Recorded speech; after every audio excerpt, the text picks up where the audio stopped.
Binalatan ko yung beetroot kasi gagawing juice ngayong umaga na ito. Maganda tong beetroot. Gagawa tayo ng juice. Bakit? Pula siya. Makapula din sa mukha. Oh, pampabata. Ay, what? Drink tayo mga kabayan. Gawa ko ng juice na beetroot. Yan, beetroot. Yes, yes, yes, yes.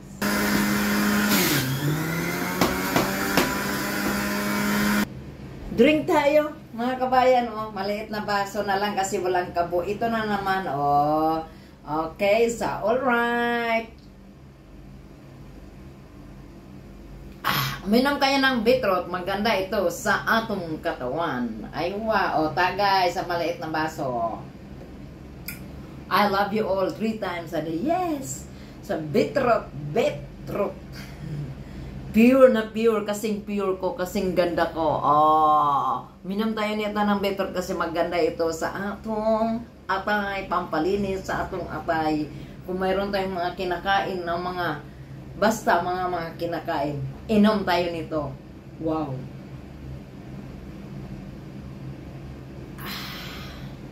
Sarap.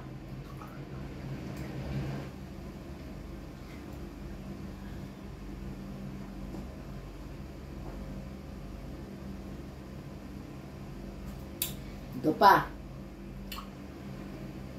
Yula! Day! Dali!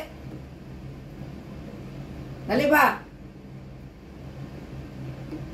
Tagay! Nayo! Wala man ko yung mga baso ni nga puti, nga wala naman. Dali, dali! Ano nga dami kayo? Ah. Ito lang sa'yo. Tagay siya o nagtagay o. Ayan. Tagay! Tuba! Tagay tayo. Mag-inom-inom tayo ng beetroot. Ito ako sa akin. Dali tuba! Sarap day. Tuba. Guys, ang gagawin ko ngayon, orange. Balatan ko muna ang orange, guys. Okay? Ganyan. Balat. Okay, guys. Balat muna. Tapos, ang ihalo ko nito is carrots. Ganyan. Pero hugas na to siya, guys. Okay, guys.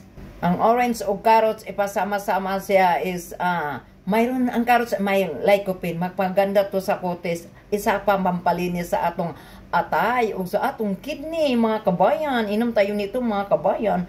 I love you. Okay, gagawa tayo ng orange juice.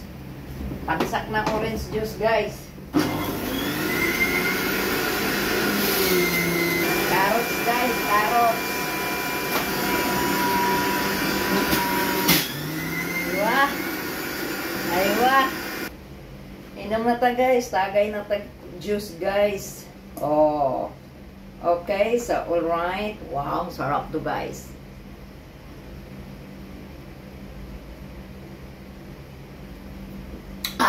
Sarap!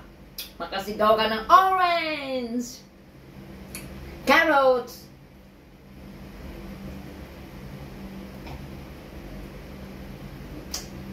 Ha! Sarap! Sarap talaga. Sarap, sarap, sarap, sarap, sarap. Thank you very much for watching my video. Okay, so alright. Orange and carrots I mixed today. The carrots is more health, good health. So, alright, okay. And we have a lycopene. Ay, wow. Guys, andito tayo sa abroad, kailangan mag-juice tayo. Mag-inom ta palagi ng fresh juice kasi pagdating sa Pilipinas, wala ang mahal ng kuryente doon. Mga guys, talaga. Mahal ang kuryente. Kasi nung umuwi ako, ay, ang hirap. Pero may juicer ako doon, ganito din kalaki. Sa ngayon, yung juicer na to. Kailangan talaga natin nga ano, kasi pag hindi ako mag-inom ng fresh juice, para ako magluya. parang hindi ako komportable ba sa isang araw na walang juice. Pag nag-uwi ko ng Pilipinas, naggawa din ako doon ng fresh juice. Thank you.